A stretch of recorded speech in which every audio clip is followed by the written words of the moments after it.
Oh no! Oh no! I'm Rod Parker. Oh no! Oh no! What are we gonna do? Ah! I'm 71 years old. I grew up in Clinton, Maryland, but now I live in Montrose, Virginia.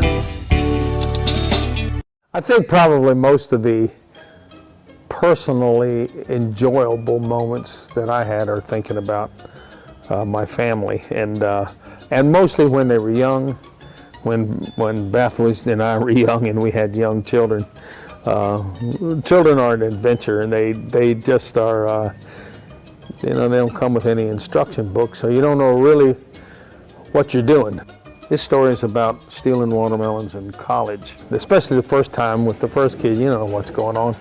So you just do the best you can, and little kids say really funny things and do funny things.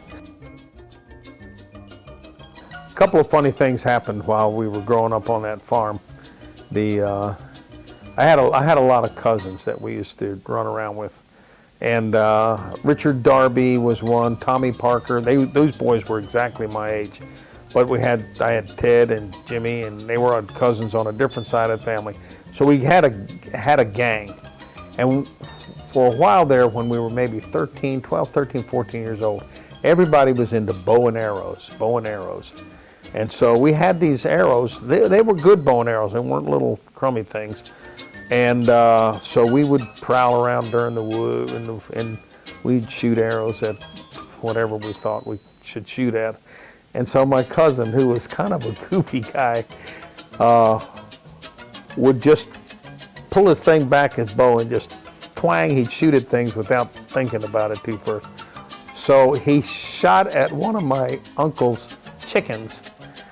And chickens have these, roosters have a big red comb, and they have these red wattles that hang down. And so when he shot the chicken, it went right through these wattles, and it wasn't going very fast, and it stuck in there. So the chicken really wasn't hurt, but the arrow was sticking in looked like it was sticking right through his head, but it really wasn't. And so this chicken was running around with this arrow, and we were trying to catch it, because if my uncle came out and saw this chicken running around with the arrow sticking through him, he would get excited and get angry about it. So we ran around for 2 or 3 minutes, and my uncle came out of the house, and the chicken ran by one of my cousins, and he reached out and he grabbed that arrow and he pulled it out of the chicken, and the arrow ran off, and so we were all safe. But it was comical to watch this chicken running around. And as I say, it wasn't hurt. It was stuck down through these wattles. That same cousin he was so goofy. He wanted to, one day, the same uncle had a watermelon patch. And so we snuck over from my house. Let's go steal a watermelon.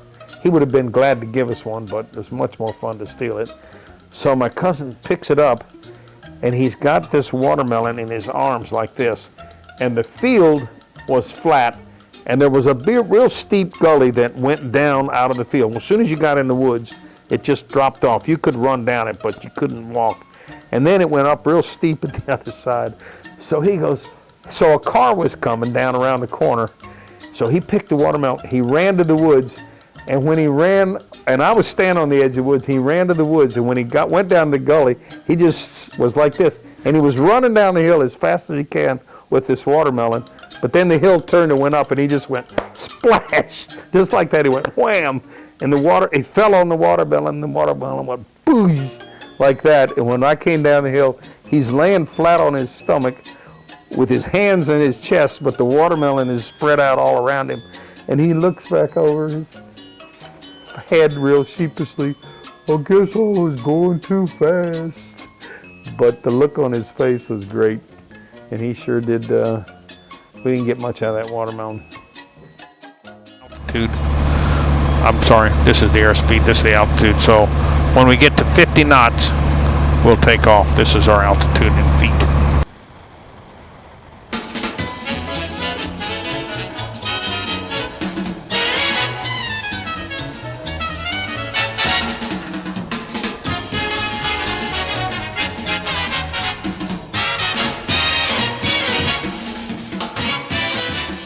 Well, I started flying when I was right out of college, about 21 years old, maybe a little older. And yeah, as a matter of fact, I was 22 years old when I went to flight school. Went to flight school in the Navy at Pensacola, Florida. They have a training program. It starts in Florida, goes to Mississippi, then out to Texas, where we flew at what they called advanced training jets, and then went to Miramar, California, to train in the F-8 Crusader and A-4 Sky Raider, and we or Skyhawk, I guess it is. Anyway, from there we went to Vietnam and flew off the aircraft carriers for a couple of tours, and then after that I came back. I didn't do a lot of flying for several years. Too busy in the farming business and raising a young family. But we liked the Navy, both Beth and I. My wife that I married actually before I ever went in the Navy, and she went all through the Navy with me. And we had met lots of good friends. It was a great time. But after 6+ years, we decided to get out and come back to the home farm in Virginia. Actually, we went to Maryland and then came to Virginia. So flying was a big part of my early life. Picked it back up about 20 years ago now, and then since then we've been actually flying more than I flew in the Navy with these experimental planes. Started flying ultralights and then just graduated on up till what you see now. So it's a very great business tool. It's a great travel tool. We can go pretty much anywhere we want in the East Coast in just a few hours, and have taken the planes out west to more than once. And flying is, like I said, a big part of my life. I can go with some of my grandchildren, and they can come see me. So it's been a great part of my life, and I'm glad to be able to still doing it. I'll be 72 years old next birthday, and I can still do it and enjoy doing it. Vietnam, you know, it was a huge, big operation. The aircraft carrier had. We had 2 fighter squadrons, 2 attack squadrons. Each squadron had about 15, 16 airplanes in it. So you had about 65 airplanes on board. They had some helicopters and tankers and a variety of different airplanes. They all set sail. We left out of Alameda, California on the USS Oriskany, went to Hawaii, picked up the nuclear weapons that we were supposed to be carrying, and off we went to Vietnam. On the way over there, they had a really neat exercise they did. There was these big Russian bombers, Tu-44s they were called, that were pusher-prop airplanes, fastest propeller airplanes in the world, would fly out of Russia to try to intercept the carrier air group as it went across the Pacific. Not to do any damage, but just to see if they could do it. Likewise, we tried to intercept their bombers coming into us. And it was a game that we played for a few days as we crossed the Pacific. I went to school, when I went to first grade, it was in Alabama, Birmingham, Alabama, 1950. I went to a Catholic school. There were 50 kids in the first grade, maybe 51. And I went to school just 1 year there, and before we moved to another town. But when I went to school there, I remember that it was my first experience. I had never been to kindergarten, and I think I was good in school. And I remember I had a girlfriend in the first grade. Her name was Denise. That's all I remember about her. And she had another boyfriend, and he tried to beat me up on the school ground. Unfortunately, for him, he was not successful. That's my first grade experience. Oh, in the second grade, we went to, my dad moved to Lincoln, Nebraska, and was executive officer of a naval air station there.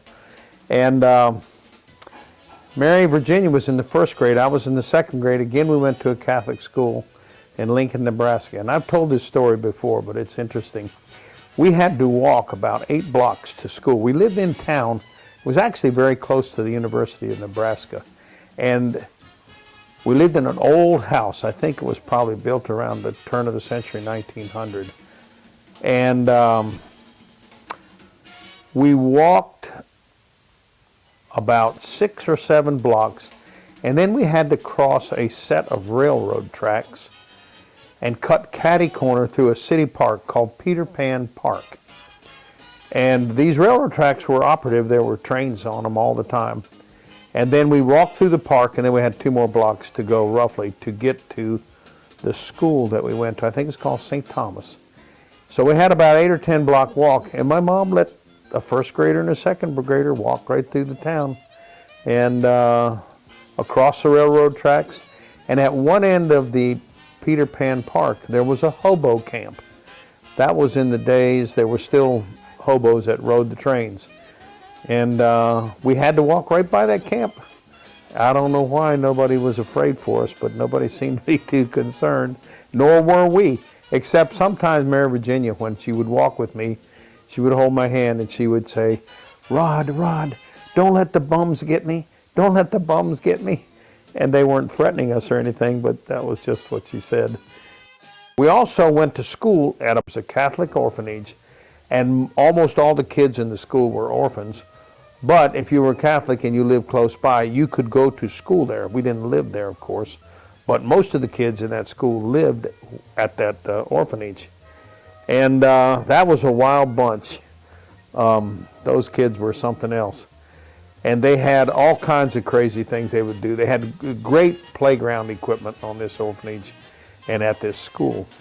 And they had this fire escape that the school was 3 stories high, and they had a fire escape which was actually a big long tube. It looked like a pipe, and you could jump into that tube from a door on the inside of the building.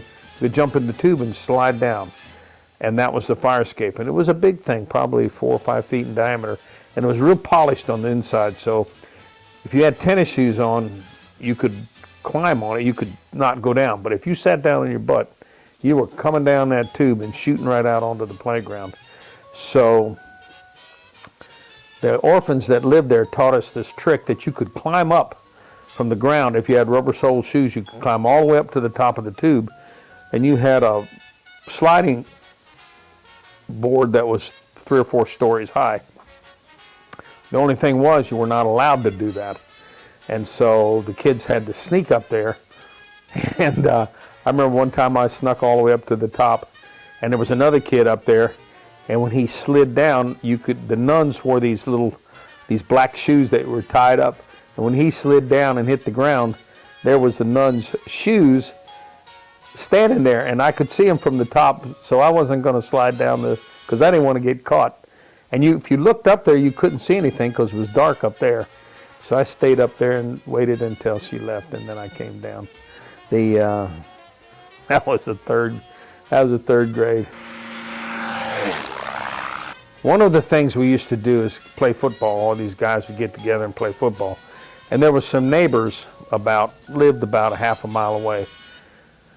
And they were 3 boys that had no mother. Their dad kept them, and their mother had died, and he had not remarried. So these 3 boys lived. They did have an older sister, I think, but I don't remember seeing her too much. At any rate, they were a little bit older than us, and they were kind of wild Indians. And they loved to hunt and fish. By that time, all of us did a lot of hunting and fishing. But when we walked to their house, there was a point which you came across an open field that was maybe 500-600 yards long, and you walked across that field to walk to their house. So when we would come out off the road and start walking to their house, they would be sitting on the front porch watching us, and we would start into the field, and they would get up on the front porch and go into the house and come out, and they had shotguns in their hands. And so you could see they would point the shotguns up in the air, and they would go boom, boom, boom, and they'd shoot at us. You could see the smoke fly out of the gun, and we knew they had shot at us, so we would lay down in the field, and all this buckshot would rain down on top of you like raindrops. And then we would get up, and they would go in the house, put the guns away, and then we would go on and play football. And then we would go and we'd play football till it got pretty close to dark. We had to go home. And so we'd be getting ready. Okay, guys, we'll see you later. We'll go home. And Dick was the oldest boy. He said, okay, you guys better get running. We're going to give you 30 seconds. So we would start running, and those boys would go in the house, and they'd get their shotguns, and they'd come out in the field, and they'd blast away at us, and we'd lay down, and all the buckshot would run down on top of us. It was really not dangerous, but it sounds crazy. And then we would get up and walk on home. And and this was right close to a state road. There were cars going by all the time. These dumb kids would shoot at us with their shotguns. And they did it every time we came over there.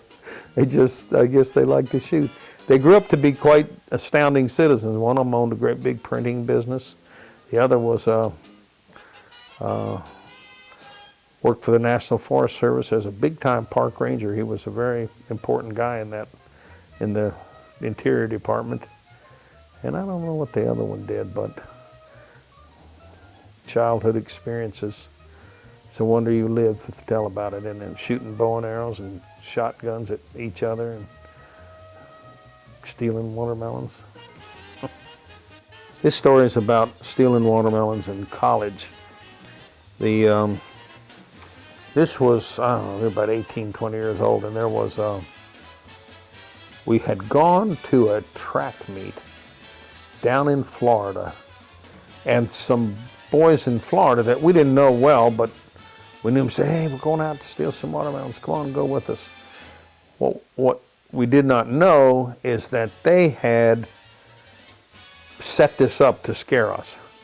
So there was 3 or 4 of us and 3 or 4 of them, and we all went out in this car to this watermelon field, and we had to cross over some barbed wire fences. So you get down and you pull one wire up and push one down, and you slide through the fence, and we go on out, and we're out in this watermelon field, and we're all, I don't know, just having fun.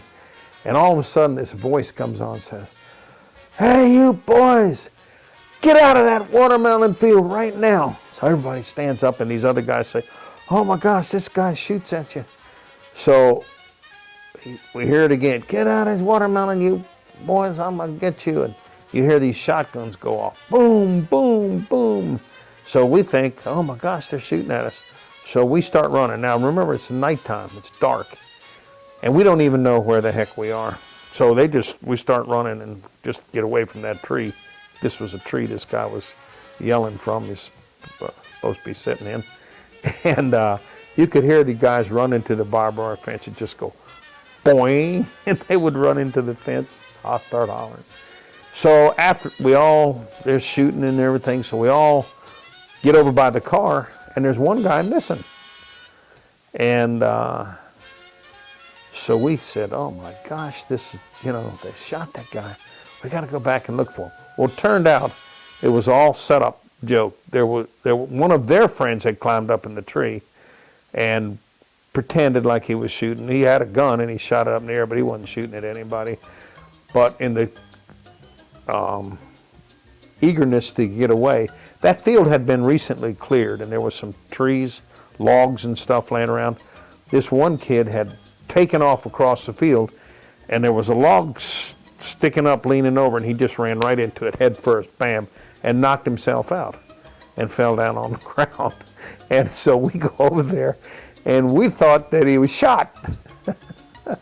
And the guy who pretended like he was going to shoot anybody, he wasn't sure that he didn't shoot him either. He thought maybe he'd shot him. So we get down and we're rolling him over and saying, oh my gosh, we'll take him to the hospital. And he woke up and he had a big bruise on his forehead, and he wasn't shot at all. But that was a joke that kind of backfired on those guys, because they thought they had shot him as well as we thought they had shot him. But boys have played dumb tricks on everything. You probably think that all I did was hang around with people that shot at you. Britt said, we were driving on the base one time, and she saw these pigeons flying, and I don't know why, but I just called them. I said, look at those pigeons. And so after that, for quite some time, Britt would call these birds pigeons. Look at those pigeons, Daddy. Adrian insisted that a cow could jump over the fence. And I was saying, that cow can't jump over that fence, Adrian. There's no danger. She can knock, that cow's not going to get you. Don't be afraid. Her eyes got big, and a cow jumped over the moon. You read it to me last night. So she thought that the cow really could jump over the fence. I'll tell you a funny story about Rafe. When he was about 4 maybe, and he had been riding on the tractor and watching things happen and he knew about planters and how you put the seeds in the ground and seeds came up, and he was beginning to learn about how farming works and how plants grow. So one day Beth came home from the grocery store, and she was unloading the groceries, and she was putting different things on the countertop, and she had a big bag of bird seed, which we had a bird feeder, and she put the bird seed on the counter, and Rafe was sitting there, and he was poking at different things, and he was poking at that little plastic bag of bird seed. He said, "Dad, what is this stuff?" I said, "That's bird seed, son." And he looked, his little face got all intense, and he was poking, and he stopped, and he was touching it, he looked at it, and he said, "Do you mean if we plant these, birds will come up?" It made perfect sense what he said, because he had been watching all these seeds grow, and I'd been explaining to him, and he wasn't thinking in terms of bird food. He was thinking that, and he didn't make sense, but at the same time, that's what he thought. So it was one of the funnier things that happened, and that's what kids do. So I think my most enjoyable moments are thinking about our young life and when those kids were growing up, and everything was new and fresh. And now they got kids of their own, and they're growing up, and here you are. You guys are bigger than they were when they were little, and it was and now I'm watching them raise their kids and having the same kind of fun that we had. So those are some enjoyable moments.